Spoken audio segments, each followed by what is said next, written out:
Demos furniture, the ultimate Onam fest. ആഘോഷിക്കാം ഈ ഓണക്കാലം ഡിമോസിനൊപ്പം.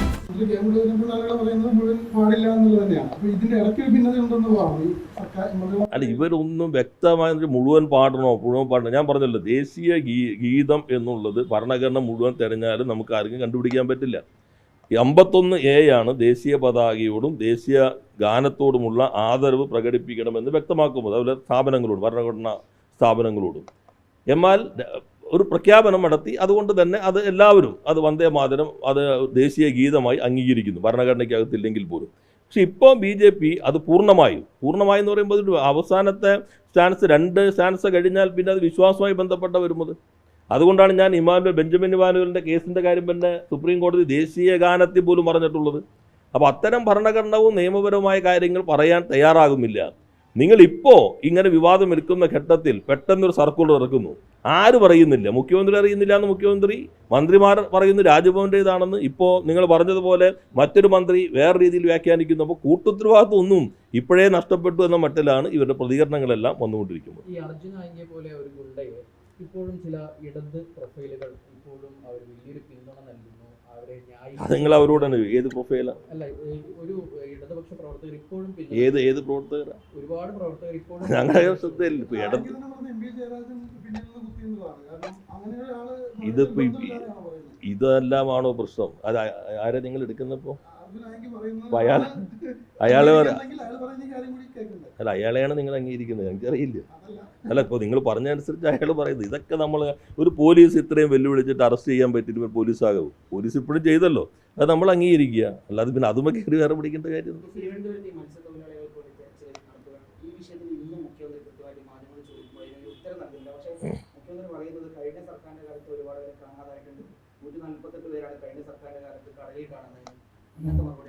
അല്ല, ഈ വളരെ നിരുത്തരവാദപരമായിട്ടാണ്. ഇപ്പം നിങ്ങൾ തന്നെ ചിലർക്ക് ഇങ്ങനെ ചില സംഭവം കിട്ടിയോണ്ട് ഇതൊക്കെ ഒന്ന് മാറിക്കിട്ടുന്ന സന്തോഷമുണ്ടെന്നല്ലാതെ നാം കാണേണ്ടത് എന്താ?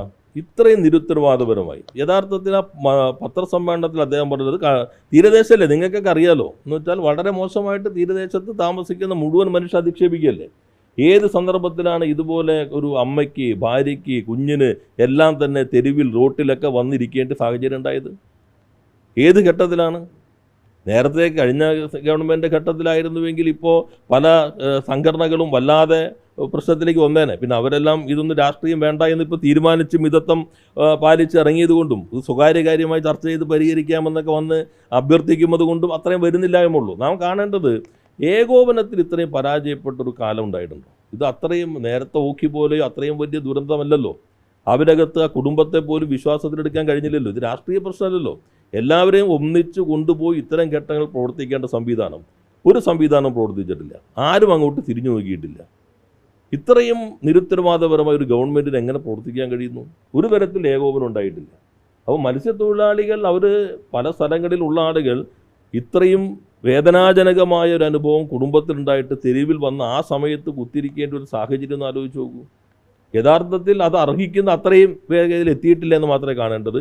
അങ്ങേയറ്റം നിരുത്തരവാദപരമായിട്ടാണ് ഈ പ്രശ്നത്തെ ഈ ഗവൺമെൻറ് കൈകാര്യം ചെയ്തിട്ടുള്ളത്. തദ്ദേശ സ്ഥാപനങ്ങൾക്ക് ഫണ്ട് നൽകുന്നതിൽ ഒരു കുറവ് വരുത്തിയതിൽ CPM പ്രതിഷേധിച്ചു. പക്ഷേ ഇപ്പോൾ അങ്ങ് പറഞ്ഞതുപോലെ തന്നെ ഈ മുഖ്യമന്ത്രി തീരദേശത്തെ അധിക്ഷേപിച്ചത്, അല്ലെങ്കിൽ CP ജോൺ ഈ വനിതകളെ അധിക്ഷേപിച്ചു, ആ കാര്യങ്ങളിലൊന്നും CPM ഒരു വലിയ രീതിയിലുള്ള പ്രതിഷേധവുമായി മുന്നോട്ട് പോകുന്നില്ല. അത് എന്തുകൊണ്ടാണ്? CPM പാർട്ടി ഒരു പ്രതിഷേധമായിട്ട് മുന്നോട്ട് പോകാത്തത് എന്തുകൊണ്ടാണ്? അത് ഇപ്പം നമ്മൾ പ്രതിഷേധത്തിൻ്റെ ചില ഭാഗങ്ങൾ വന്നല്ലോ. ഈ ഫണ്ട് കൊടുക്കാത്ത മാത്രം ഒരു പ്രതിഷേധം നടന്നത്, എല്ലാ ഏരിയ കേന്ദ്രങ്ങളും നടന്നത് എന്നല്ലാതെ ഇത്തരത്തിൽ അധിക്ഷേപങ്ങളൊക്കെ നടക്കുന്ന സമയത്ത് വന്നല്ലോ. ഇപ്പോൾ അങ്ങനെ ആരും വിമർശനം ഉന്നയിക്കാൻ തോന്നില്ല. കാരണം ഇപ്പോൾ ഈ CP ജോണിൻ്റെ പരാമർശത്തിനെതിരെ അപ്പം തന്നെ ശക്തമായ പ്രതിഷേധം വന്നല്ലോ. ആ പ്രതിഷേധത്തിൻ്റെ അടിസ്ഥാനത്തിലാണല്ലോ അദ്ദേഹം തന്നെ പരസ്യമായി വന്ന് ഖേദം പ്രകടിപ്പിച്ചത്. അതിൻ്റെ കൂടി ഭാഗമായിക്കൊണ്ടാണല്ലോ. അതുപോലെ ഇപ്പോൾ മത്സ്യത്തൊഴിലാളി സംഘടന ശക്തമായ പ്രതിഷേധ രംഗത്ത് തോന്നും. ഈ ഘട്ടത്തിൽ ഞങ്ങൾ എന്താ ചെയ്യുന്നത്? ഞങ്ങൾ ചെയ്യുന്നത് ഈ പ്രകൃതി ദുരന്തം, കനത്ത മഴ, വെള്ളക്കെട്ട്, കടലിൽ ആളുകൾ പോകുന്നു, ആ ഘട്ടത്തിൽ ഞങ്ങളുടെ അഭിപ്രായങ്ങൾ പ്രകടിപ്പിക്കുക.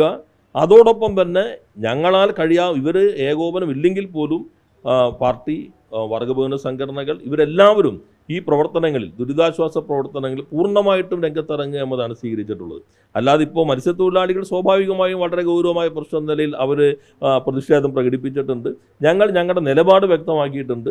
ഒപ്പം തന്നെ ഏകോപനമില്ലെങ്കിൽ പോലും പാർട്ടിയും സംഘടനകൾ എല്ലാവരും ഒരേപോലെ ഇറങ്ങി ദുരിതാശ്വാസ പ്രവർത്തനങ്ങളിൽ, ക്യാമ്പുകളിൽ എല്ലാ വിധത്തിലുള്ള സഹായങ്ങൾ ചെയ്യുക എന്ന സമീപനമാണ് സ്വീകരിച്ചിട്ടുള്ളത്.